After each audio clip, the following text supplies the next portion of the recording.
नमस्कार विद्यार्थियों, मैं आर.एस. पिंडल अपने YouTube चैनल पर आप सबका हार्दिक स्वागत करता हूं।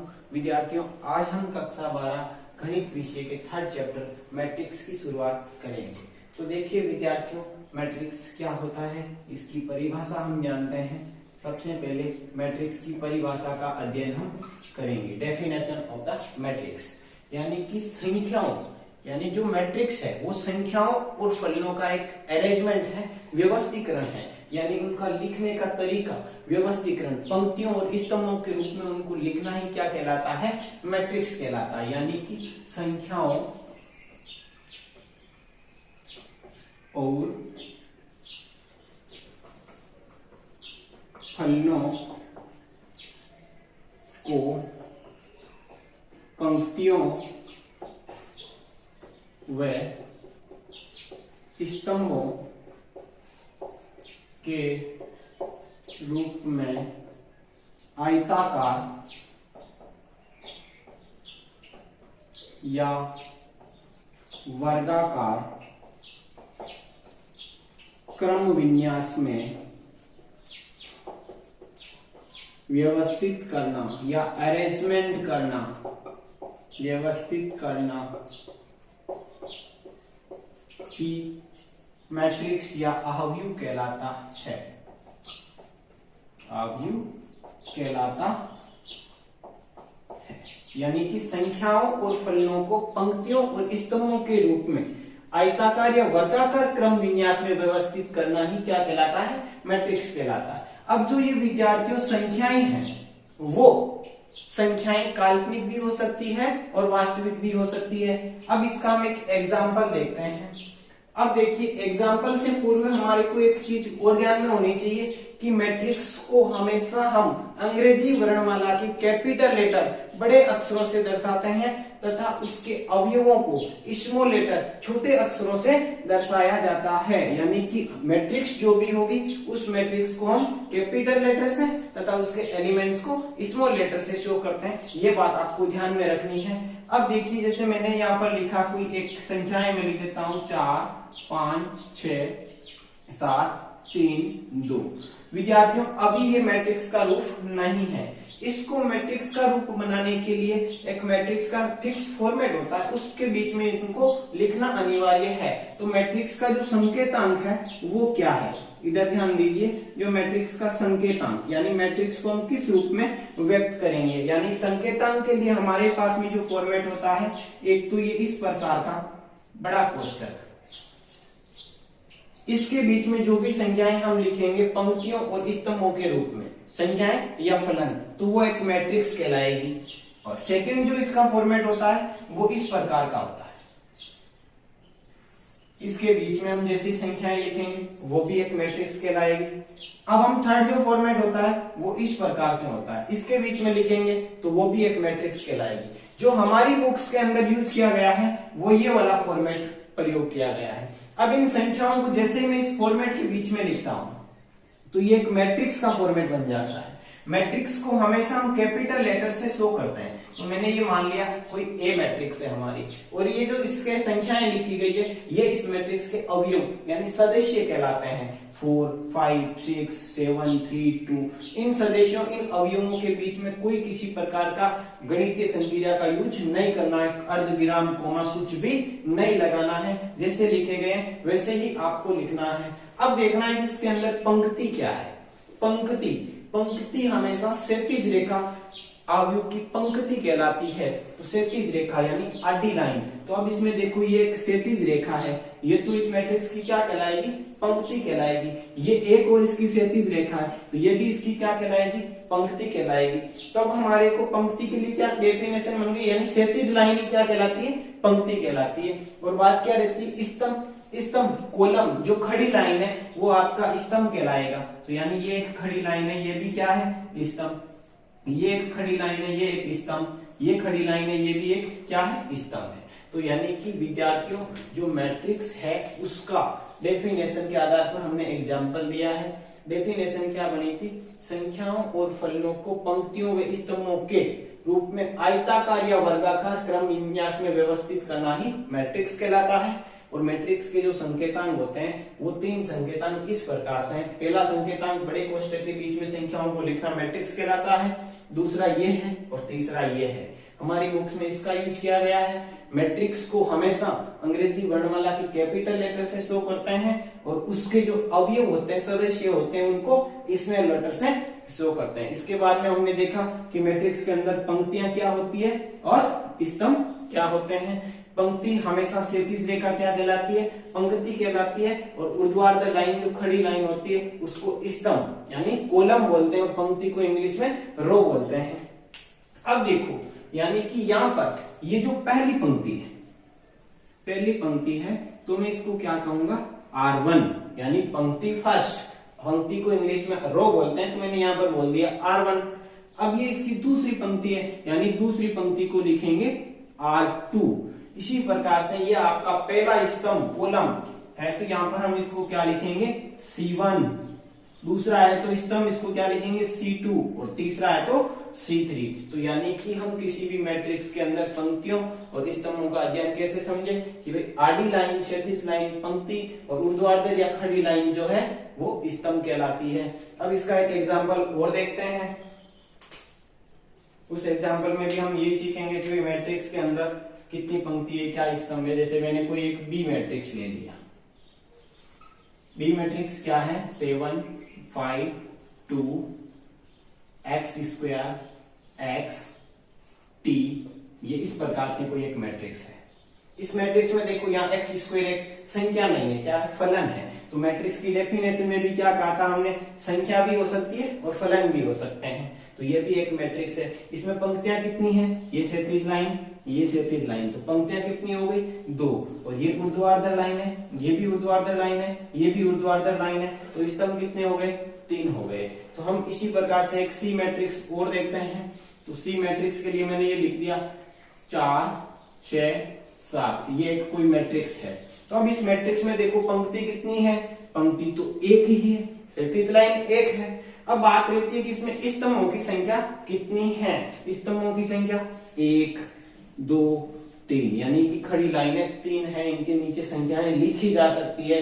तो ये जो खड़ी लाइनें हैं वो स्तंभ कहलाती है। तो विद्यार्थियों, ये आपके पास में मैट्रिक्स की परिभाषा, मैट्रिक्स के संकेतांक और ये इसके एग्जाम्पल। तो आप इसका एक स्क्रीनशॉट ले सकते हैं। अब हम इसके अंदर मैट्रिक्स की कोटि का अध्ययन करते हैं, ऑर्डर ऑफ ए मैट्रिक्स, यानी मैट्रिक्स की कोटि क्या होती है, क्रम, उसको इंग्लिश के अंदर ऑर्डर भी बोला जाता है, मैट्रिक्स की कोटि। तो अब देखिए मैट्रिक्स की कोटि, अहव्यू की कोटि, या इसको हम क्या कहेंगे, क्रम, order of A matrix. Order of A matrix क्या होता है विद्यार्थियों, ऑर्डर ऑफ ए मैट्रिक्स के अंदर आपको 2 चीज का पता होना चाहिए।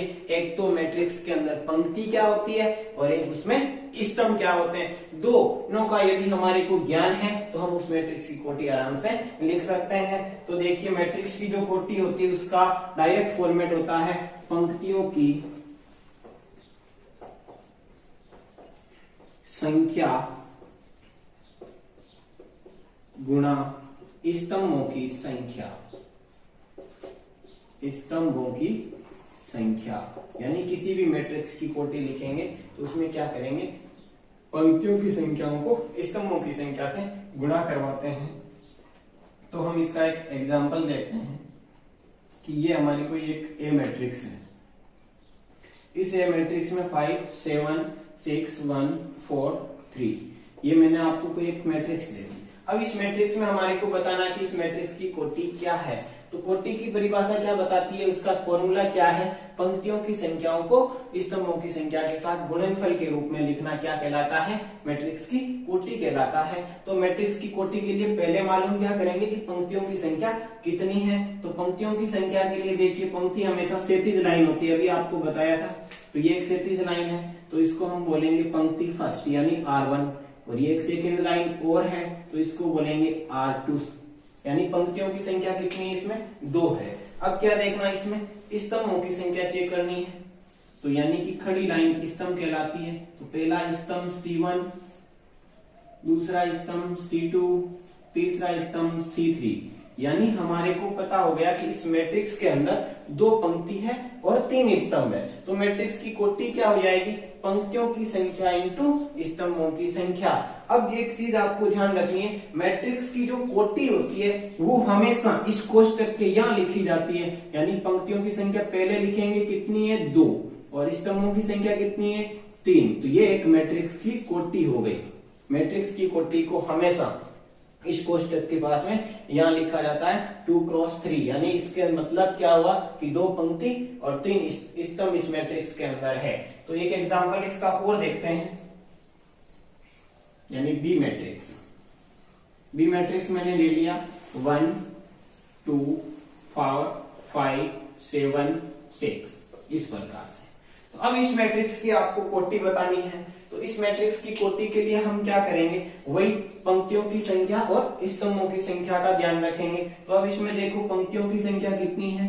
पहली पंक्ति तो R1, दूसरी पंक्ति तो R2, तीसरी पंक्ति तो R3। यानी इसमें पंक्तियां कितनी है? 3 है। अब इसमें क्या देखेंगे कि स्तंभों की संख्या कितनी है, कॉलम कितने हैं इसके अंदर। तो कॉलम, ये खड़ी लाइन है तो C1, दूसरी खड़ी लाइन है तो C2। तो अब आपको पता हो गया कि भी इसके अंदर पंक्तियों की संख्या कितनी है? 3 है। स्तंभों की संख्या कितनी है? 2 है। तो मैट्रिक्स की कोटि को कहाँ लिखते हैं? यहाँ लिखा जाता है। पहले किसको लिखते हैं? पंक्तियों की संख्या को। तो कितनी है? 3 इंटू स्तंभों की संख्या कितनी है? 2। तो इस मैट्रिक्स की कोटि कितनी हो गई? 3 इंटू 2, यानी 3 क्रॉस 2 ऑर्डर का ये एक मैट्रिक्स है। अब इसी प्रकार से इसी टॉपिक के साथ में मैं आपको समझा देता हूं कि मैट्रिक्स में अवयवों की संख्या कैसे याद करते हैं। मैट्रिक्स में जो अवयवों की संख्या होती है, अवयव में अवयवों की संख्या, अवयव में अवयवों की संख्या ज्ञात करना। यानी किसी भी मैट्रिक्स की कोटि हमारे को पता है कि भाई इस मैट्रिक्स में इतनी पंक्ति और इतने स्तंभ है, तो इसमें अवयव कितने होंगे। तो अवयवों की संख्या ज्ञात करना है तो उसमें भी ये फॉर्मेट रहेगा, पंक्तियों की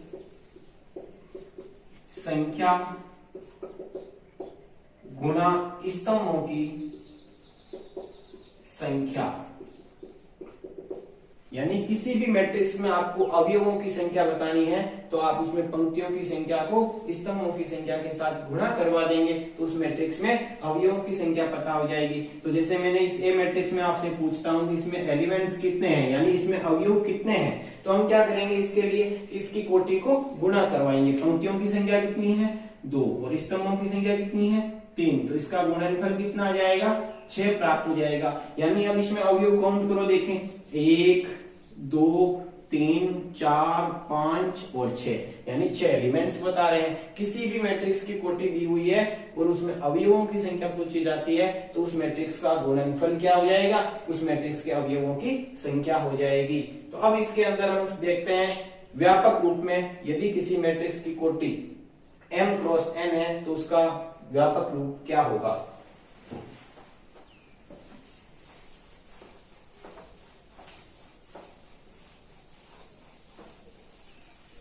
व्यापक रूप में मैट्रिक्स अवयव का व्यापक फॉर्मेट, जनरल फॉर्मेट, यदि किसी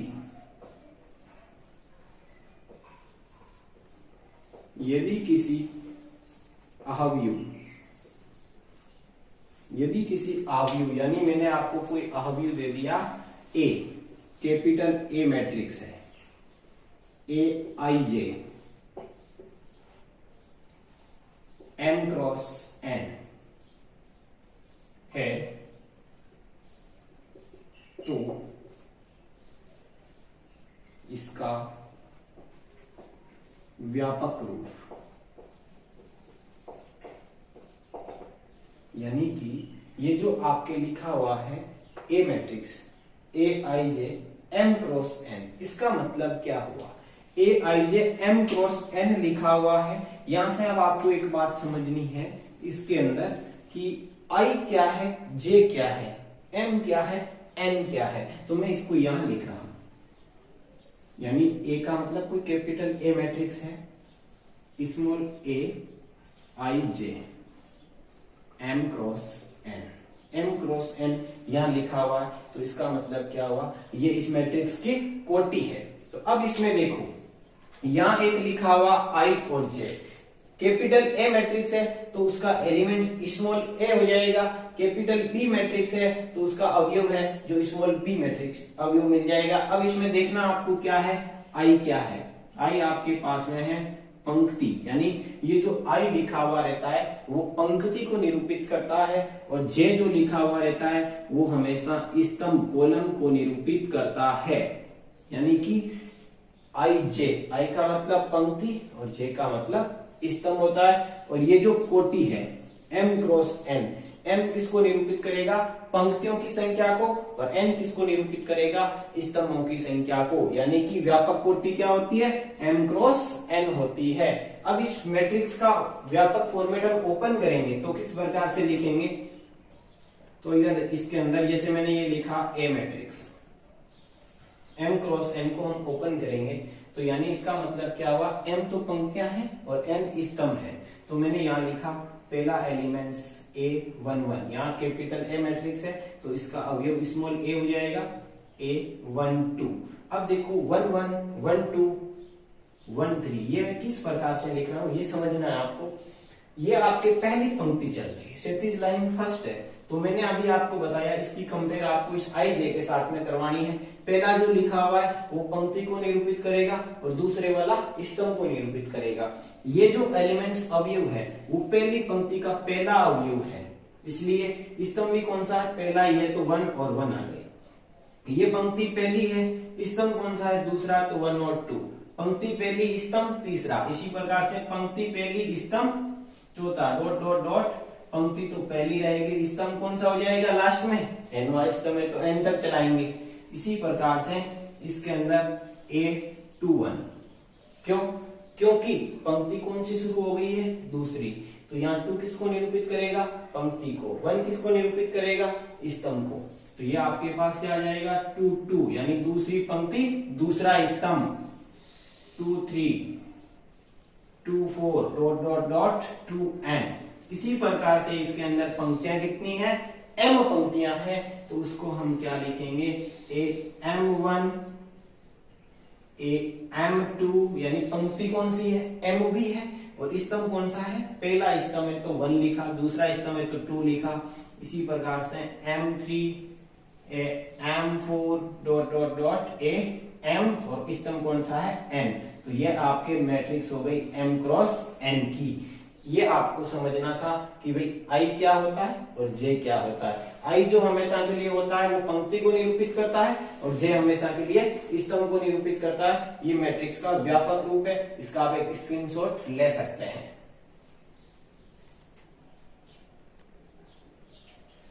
अब हम इसमें देखते हैं कि किसी भी मैट्रिक्स के अंदर उसके अवयवों की स्थिति का पता करेंगे। जैसे मैंने पूछ लिया इस मैट्रिक्स का आप A11 अवयव बताओ क्या होगा, यानी कि अवयवों की कंडीशन जानना,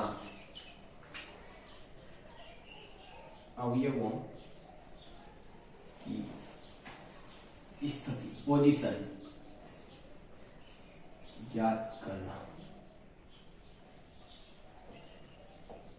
अब देखिए इसका हम एग्जाम्पल के माध्यम से समझेंगे। अभी जो मैंने व्यापक फॉर्मेट बताया उसी के आधार पर बताया जाएगा। तो जैसे मैंने इसमें कोई एक एग्जाम्पल ले लेता हूं आपके सामने, ए मैट्रिक्स, यानी कि ए मैट्रिक्स क्या रहेगी, एग्जाम्पल मैंने ले लिया कि कई कैपिटल ए मैट्रिक्स जो है वो इस प्रकार से है 1 2 1 3 4 1 1 2 2। ये एक कोई मैट्रिक्स है, ठीक है। इस मैट्रिक्स की कोटि कहाँ लिखी जाती है, कोई भी मैट्रिक्स होगी कोटि हमेशा यहाँ लिखते हैं। कितनी पंक्तियां हैं, 1 2 3 पंक्ति है, स्तंभ 1 2 और 3 स्तंभ है। अब मैं इसमें आपसे क्वेश्चन करता हूं कि इस मैट्रिक्स की जो कोटि है वो तो कितनी है, 3 क्रॉस 3 की है, यानी कि 3 पंक्ति 3 स्तंभ है। तो अब इसमें हमारे को क्या पता करना है, जैसे मैंने आपसे पूछ लिया कि इस मैट्रिक्स का आप मुझे A11 अवयव क्या है वो बताओ। A11 अवयव, यानी कैपिटल ए मैट्रिक्स है तो इसका अवयव स्मॉल में होगा 11। अभी मैंने आपको बताया था 11 की तुलना हम हमेशा किसके साथ करेंगे, आई जे के साथ में। आई किसको डिनोट करेगा, पंक्ति को, और जे किसको डिनोट करेगा, स्तंभ को डिनोट करता है, यानी पंक्ति, और इधर क्या हो जाएगा, स्तंभ। यानी पहले वाली संख्या पंक्ति को और दूसरे वाली स्तंभ को 1। तो पहली पंक्ति इसमें कौन सी है, पहली पंक्ति का जो मान है वो ये है आपके पास में, तो मैं यहाँ पर इसको लिखाता हूँ, ये आपकी पहली पंक्ति है, ठीक है। अब इसमें क्या बोल रहा है, स्तंभ कौन सा है, स्तंभ का मान भी हमारे पास में पहला ही है, यानी कॉलम फर्स्ट है, तो कॉलम फर्स्ट ये है, ये यहाँ पर लिखे। तो हमारा दोनों क्रॉस पॉइंट कहाँ मिल रहा है, इस अवयव पर मिल रहा है, तो ये क्रॉस पॉइंट है। तो 1 एलिमेंट्स का मान कितना हो गया आपके पास में, 1 जो एलिमेंट्स है उसका मान कितना आ गया, 1 प्राप्त हो गया। इसी प्रकार से मैं आपसे पूछ लेता हूं, इसके अंदर आप 2, 3 अवयव का मान बताओ। 2, 3 अवयव का मान कैसे निकालेंगे हम, यानी कि एक ही बात ध्यान में रखनी है कि 2 पहले लिखा हुआ है, किसको निरूपित करेगा, पंक्ति को, यानी दूसरी पंक्ति इसमें कौन सी है, दूसरी पंक्ति ये रही। अब देखना इसके अंदर क्या है, 3 किसको निरूपित करेगा, स्तंभ को। तो तीसरा स्तंभ कौन सा है, पहला, दूसरा, और ये तीसरा स्तंभ है, दोनों कहां क्रॉस हुए, इस बिंदु पर, तो इसका मान भी कितना है, 1 है। इसी प्रकार से मैं आपसे पूछ लेता हूं कि आप मेरे को 3 एलिमेंट्स बताओ। 3 एलिमेंट्स कौन सा है, 3 का मतलब पहले तो पंक्ति, तो तीसरी पंक्ति ये है। 2 का मतलब दूसरा स्तंभ ये है। इस बिंदु पर मिला तो मान कितना था यहाँ पर, 2। तो ये हम किसी भी अवयवों की स्थिति का पता इस प्रकार से कर सकते हैं। अब हम इस मैट्रिक्स के अंदर देखेंगे मैट्रिक्स के टाइप ऑफ मैट्रिक्स, यानी मैट्रिक्स के विभिन्न प्रकार, टाइप ऑफ मैट्रिक्स, मैट्रिक्स के विभिन्न प्रकार।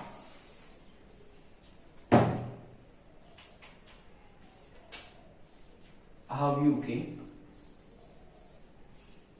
प्रकार, टाइप ऑफ मैट्रिक्स, अवयव के प्रकार। अब इसमें हमारा पहला टॉपिक रहेगा, फर्स्ट अवयव कौन सा है, पंक्ति अवयव। पंक्ति अवयव क्या होता है, रो मैट्रिक्स, पंक्ति अवयव, रो मैट्रिक्स। पंक्ति अवयव हम किसको कहेंगे, वह अवयव जिसमें केवल और केवल एक ही पंक्ति होती है, स्तंभ कितने भी हो सकते हैं, उसको हम क्या कहते हैं, पंक्ति अवयव। यानी पंक्ति अवयव की डेफिनेशन क्या है, उसमें पंक्ति कितनी होनी चाहिए, एक होनी चाहिए। वह अवयव, पंक्ति अवयव, वह अवयव होता है जिसमें केवल और केवल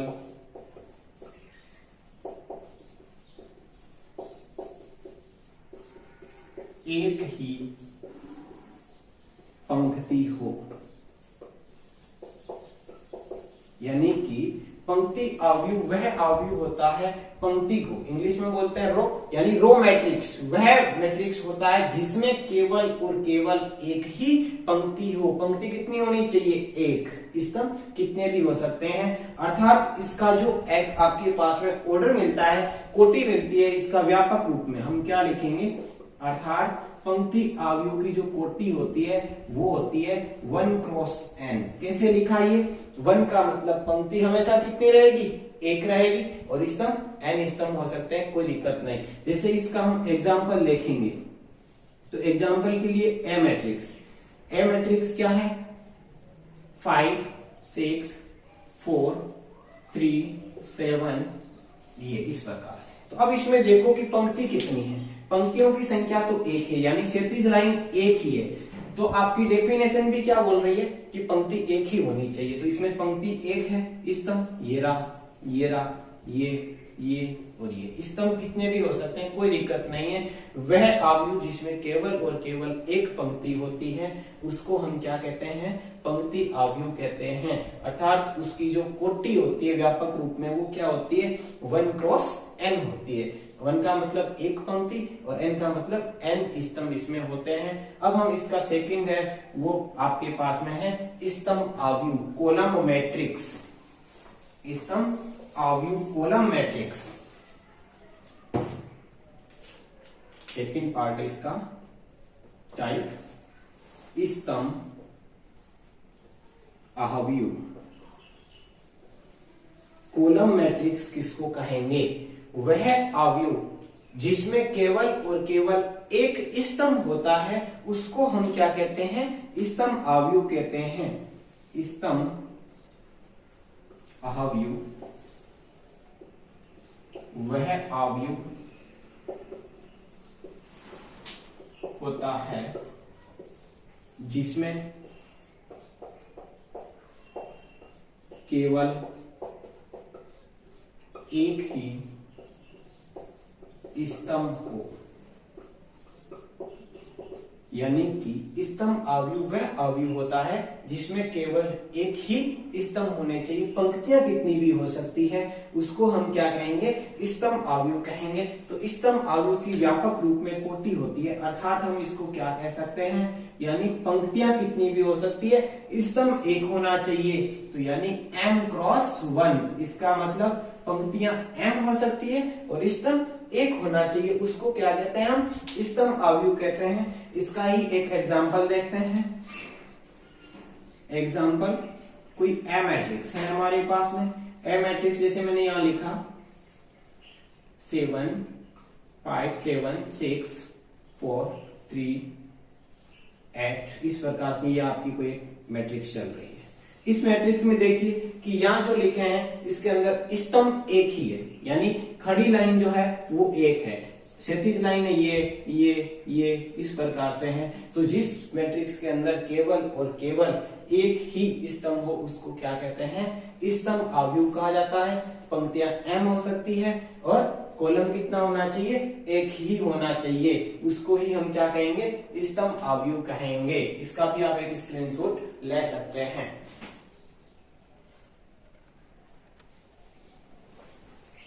अब हम इसमें थर्ड पार्ट है वो है आयताकार मैट्रिक्स। आयताकार मैट्रिक्स, आयताकार आव्यूह किसको कहेंगे? आयताकार आव्यूह, यानी वह मैट्रिक्स, आयताकार आव्यूह वह आव्यूह होता है जिसमें पंक्तियों और स्तंभों की संख्या समान नहीं हो, इक्वल नहीं हो, उसको हम क्या कहेंगे? आयताकार आव्यूह कहेंगे। आयताकार आव्यूह वह आव्यूह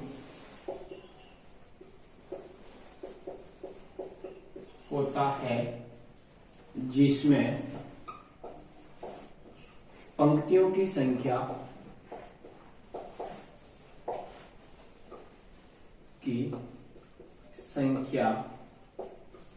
व स्तंभों की संख्या समान नहीं हो, इक्वल नहीं हो, यानी कि आयताकार आव्यूह वह आव्यूह होता है जिसमें पंक्तियों की संख्या स्तंभों की संख्या के समान नहीं होनी चाहिए। अर्थात हम इसको क्या कहते हैं? पंक्तियों की जो संख्या होती है उसको हम m से निरूपित करते हैं और स्तंभों की संख्या को n से निरूपित करते हैं। अर्थात कहने का मतलब यह हमारे को क्या रिजल्ट मिला इसका कि अर्थात m नॉट इक्वल टू क्या होना चाहिए? n होना चाहिए। इन दोनों का मान इक्वल नहीं होना चाहिए। इसका भी हम एक एग्जांपल देखते हैं। तो एग्जांपल के लिए मैं कोई ए मैट्रिक्स लेता हूं। ए मैट्रिक्स है मेरे पास में 1 4 3 1 2 1, ये कोई एक ए मैट्रिक्स है। अब इस ए मैट्रिक्स की कोटि देखनी, इसमें पंक्तियों की संख्या कितनी है? तो पंक्तियों की संख्या चेक करेंगे तो ये आपके पास में पहली पंक्ति R1, ये आपके पास में दूसरी पंक्ति R2। अब इसमें देखो स्तंभों की संख्या, पहला स्तंभ C1, दूसरा स्तंभ C2, तीसरा स्तंभ C3, यानी कि इसकी कोटि कितनी हो गई? 2 क्रॉस 3, अर्थात कहने का मतलब पंक्तियों की संख्या और स्तंभों की संख्या आपस में समान नहीं है, तो यह एक मैट्रिक्स आयताकार मैट्रिक्स कहलाता है, आयताकार आव्यूह कहलाता है। स्क्रीनशॉट लीजिए। अब इसके अंदर हम पढ़ेंगे वर्गाकार आव्यूह क्या होता है। फोर्थ टॉपिक इसका है, फोर्थ पार्ट वर्गाकार आव्यूह यानी वर्गाकार स्क्वायर मैट्रिक्स, वर्गाकार आव्यूह। फोर्थ पार्ट क्या है, वर्गाकार आव्यूह स्क्वायर मैट्रिक्स।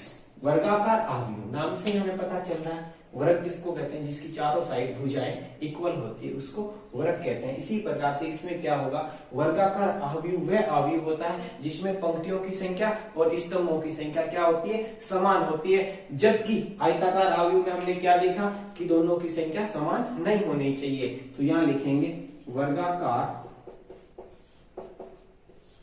आव्यूह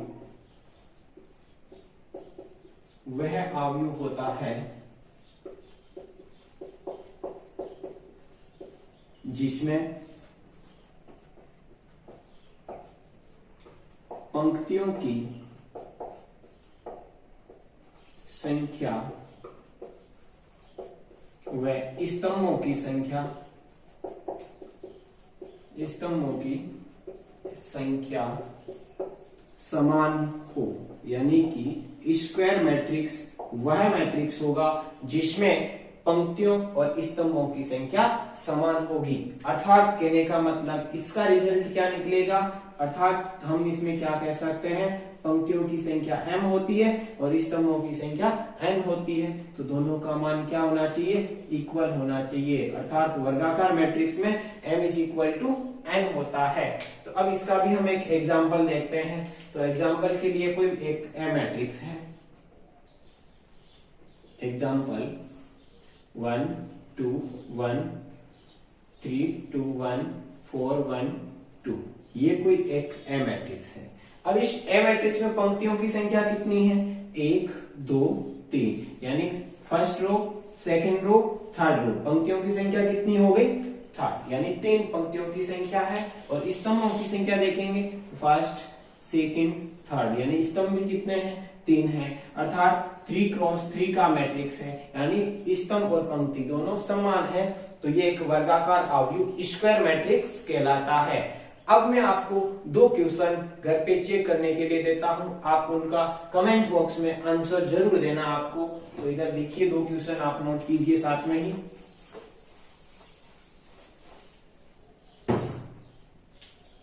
आपका क्वेश्चन नंबर फर्स्ट,